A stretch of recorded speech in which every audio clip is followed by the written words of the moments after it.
The radical left, rich elites, woke corporations, academia, Hollywood, and the media, they're taking over America. That's your empire, right there, telling lie after lie, making excuses for chaos and violence, censoring truth that doesn't fit their agenda, amplifying anger and envy. They demand control, ruthlessly enforcing conformity, canceling any who stand in their way. But the truth is, we must stand in their way, because it's not just about us.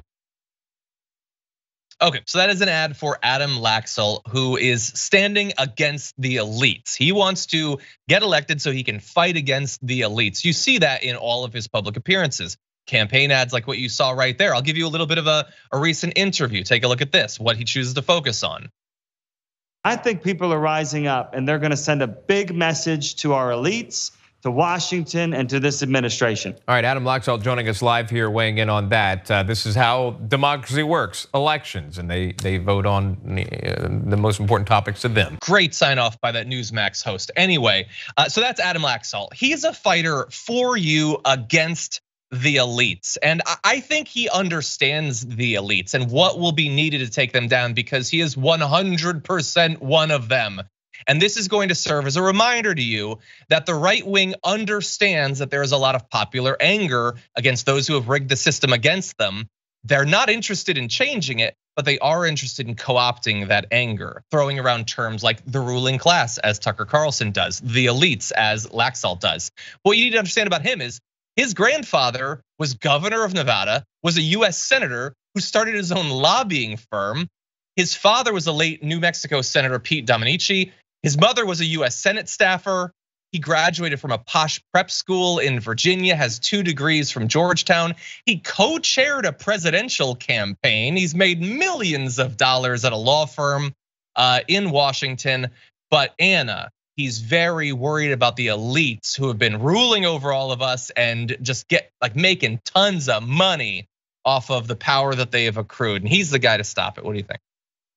I think that for every politician, including this guy, you should not just listen to what they have to say on the campaign trail. In fact, you should just automatically assume that what they say on the campaign trail is a lie, and look to what they're actually proposing. So he is talking a big talk about, the elites, and we're gonna go after the elites. Sure, buddy. How exactly do you propose to do that?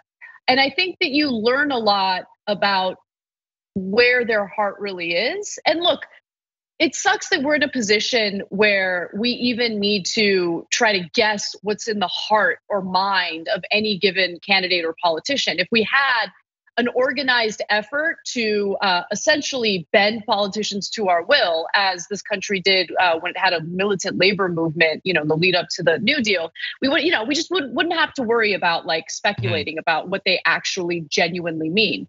But you can do a little bit more of an investigation, not take what these people say at face value, and look at what their proposed solutions are.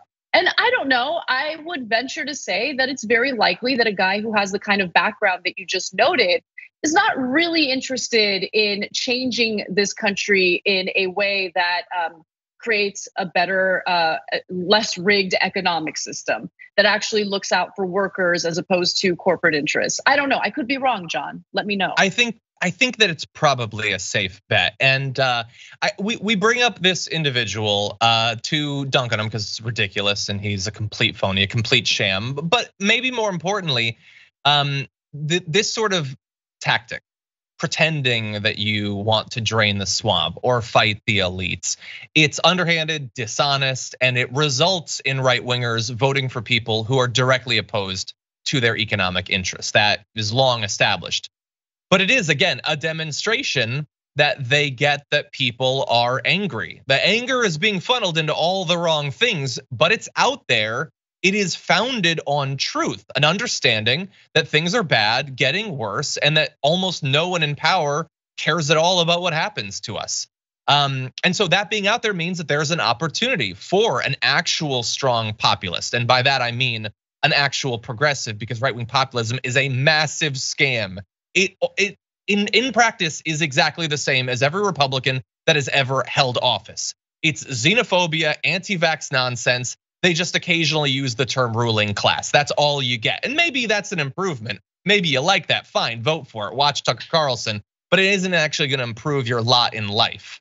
And so people like him will throw out these terms. Well, if we can advance to the last graphic, he's saying that he's endorsed by President Trump and Governor DeSantis. Well, okay, if you're against the elites, Trump was president for 4 years. DeSantis is governor right now. When is this supposed return to a magical past in America gonna happen? Trump had 4 years. What did he do? Really, honestly, if you're conservative watching this, is this the movement that you were sold? Did he drain the swamp when he continually brought people into power that had served in previous Republican administrations and then ended up firing them, saying that they were terrible when he chose them and he knew their record? It is just such a sham, Anna, and it leaves me wondering, how do we get through to these people? How do we get them to understand that they vote for populism and what they get is homophobia, xenophobia, and that's pretty much it? Well, I mean, ideally, what you would do is have an opposition party that genuinely offers real solutions to the frustrations that these people might have, right? And unfortunately, the mainstream Democratic Party doesn't do a good job of that. And I think that the Democratic Party puts itself at a huge disadvantage when they themselves campaign on progressive policies and then they don't carry it out. It honestly allows for the Republican voters who have already bought into the right-wing populism to dig their heels in even further. Because think about it. What does the Democratic Party really offer to counter Republicans and their faux populism? If it's not much, and if the Republicans aren't really offering much either, you got to keep in mind the one thing that they do give voters is a show. They give them the theater. They give them the manufactured culture wars. They give them opportunity. They give them enemies, exactly. They give them an opportunity to own the left, or own the libs, right? That has been honestly the most appealing thing among right-wing voters when it comes to people like Donald Trump. If you don't have something to offer people, it further emboldens these faux populists on the right, and it helps to drive up support for them. And so I think the best response is to continue building a progressive coalition within Congress that can be a real answer, a real counterbalance to the faux right-wing populism that we see. I like it. We're trying to. Important elections coming up this cycle. Everyone, don't check out. These are some important potential wins. Cisneros and of course Nina Turner and more.